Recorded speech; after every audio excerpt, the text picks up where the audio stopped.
Hi everyone, আশা করছি তোমরা খুব ভালো আছো, সুস্থ আছো। আজকে হচ্ছে 25শে ডিসেম্বর, তাই সবাইকে জানাই মেরি ক্রিসমাস। আর দেখো এই যে রান্নার আয়োজন চলছে, কি রান্না করছি সেগুলো তোমাদেরকে একটু দেখিয়ে নিই, চলো।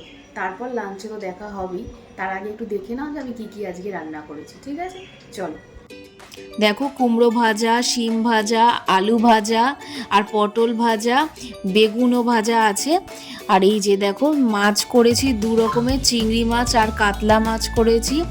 আর সেটার কি কারণ বলো তো? কারণ হচ্ছে তোমাদের দাদার জন্মদিনের খাওয়া দাওয়াটা ও দিনের দিনে তো সেটা হয়নি, তো সেই জন্য 25শে ডিসেম্বর ও ছুটি ছিল, তাই আজকেই করলাম।